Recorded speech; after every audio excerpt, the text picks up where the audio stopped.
Doctor सांग्रां ब्रह्मआ आंनि फंबाय असे। डक्टर सांग्रां ब्रह्मखौ आङो उन्दैनिफ्रायनो लोगो मोनबोदों। जों ज' ज' देरबोदों, ज' ज' फरायबोदों, ज' ज' खामानि मावबोदों। डक्टर सांग्रां ब्रह्मआ एसे बोराबनानै दङ। बिथाङा गोबां जोंनि हानजानि थाखाय, जोंनि सरखारनि थाखाय खामानि मावदों। बिथाङा गोबां बिहोमा दङ। बिथांखौ आङो जोबोद अनो, मान होयो आरो बिथाङा सासे गोरों सासे लाइमोन। बिथाङा जोबोद माने रोंगौथिबो दङ। दा बिथाङा गोबां समाजनि खामानिबो मावबाय।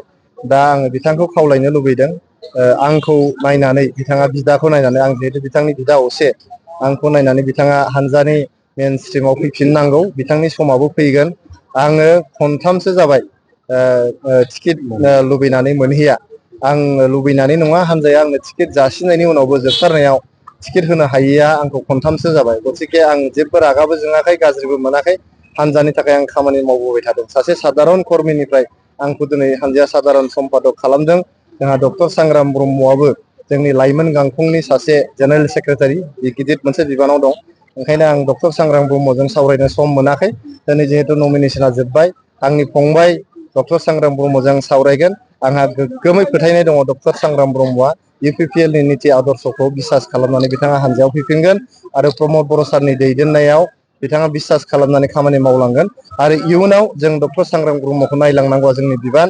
बिथांखौ जे जोङो सासे पाब्लिक रिप्रेजेन्टेटिभ खालामनांगौ, पलिटिक्सआव बेखौ सासे गिदिर लिडार खालामनांगौ, बे दायथ'आ जोंनि। ओंखायनो सांग्रां ब्रह्मखौ आं नोंथांमोननि खौरां बिजोंनि गेजेरजों खावलायहरदों। बिथाङा दिनै UPPL नि निति आदर्शखौ बिसास खालामनानै, दसे समनि थाखाय रागा जोंनाया थायो, खुद्रिनाया थायो। रागा जोंनाय, खुद्रिनाया थागोन, बेखौ जोङो सनमान होयो। नाथाय बिथाङा थाबैनो जोंनि हानजानि सिङाव फैनानै बिथाङा खामानि मावफैफिननांगौ।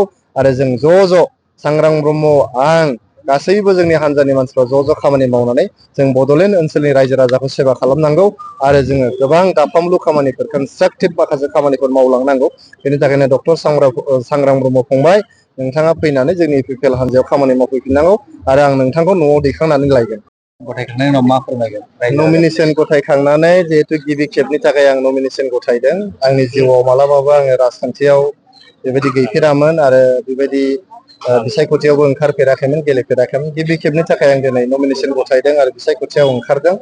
रायजो राजाया जोबोद आंखौहाय अनसायदों, बिथांमोना बोर सारस्रिदों, जेरावबो आंखौहाय मदद होदों। बेनि थाखायनो रायजो राजाफोरनिसिम खर' गंलायनानै खुलुमनाय आरो साबायखर बावहरनाय जाबाय।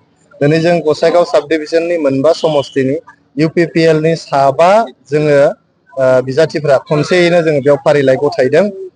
श्रीरामपुरनिफ्राय हुलसेन हासदा, गुमानिफ्राय मुर्शिदा बेगम, जमदुवारनिफ्राय सरनजित बसुमतारी, सराइबिलनिफ्राय आं, राजु कुमार नार्जारी आरो कसुगावनिफ्राय उखिल मुसाहारि बिथां, जों साबाया जयैनो दिनै नमिनेसन गथायदों। नमिनेसन गथायनायाव रोजा रोजा जोंनि रायजोफ्रा जोंखौ हेफाजाब होनो फैदों। बिथांमोननिसिम गोसो गोरबोनि साबायखर आरो गोजोननाय बावहरनाय जाबाय। आरो जिहेतु दिनैहाय सान्तिनि नायक प्रमद बर' सारनि दैदेननायाव बड'लेण्ड ओनसोलाव गोजोना सौफैफिनबाय, मोनफ्रोमबो हारि माहारिया न्याय मोनबाय आरो जौगानायनि लामायाव जों गोख्रैयै दावगालांगासिनो दं। बेखायनो दिनै रायजो राजाफ्रा बयबो जोंखौ हेफाजाब होनो ओंखारबोदों, आशीर्बाद होदों आरो बिथांमोना जोंखौ अनसायदों। बेखौ नुनानै एइबार 2025 मायथाइनि 26 सेप्तेम्बराव प्रमद बर' सारनि दैदेननायाव फिन खनसेबाव BTR आव सरकार जानो थांगासिनो दं UPPL आ। बेसेबांसो मासि आवग्रिनो हागोन? गोबां मासि, मासिनि बिबांखौ आं बुंला, गोबां मासि लानानै एइबार खनसेयावहाय जोङो UPPL आ सरकार जानो थांगासिनो दं, सान्तिनि नायक प्रमद बर' सारनि दैदेननायाव।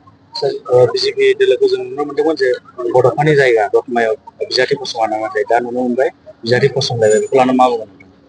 जोङो बयबो हानजाफोरखौहाय जेरावबो बिजाथि फसंनो थाखाय खावलायदों। जों जायखि बिजाथि फसङा मानो, जोंनि UPPL हानजाया जिहेतु जोबोद मजबुत हानजा, दिनै मोनफ्रोमबो बुथआवनो जोंहा गोख्रों कमिटिफोर दं। प्राइमारि कमिटिया गोख्रों, जोंना ब्लक कमिटिफ्रा जोबोद गोख्रों। जा हानजाया जिहेतु जोबोद गोख्रों, जायखि हानजायानो गसङा मानो जोंनि मोखाङाव रावबो फेक्टर नङा।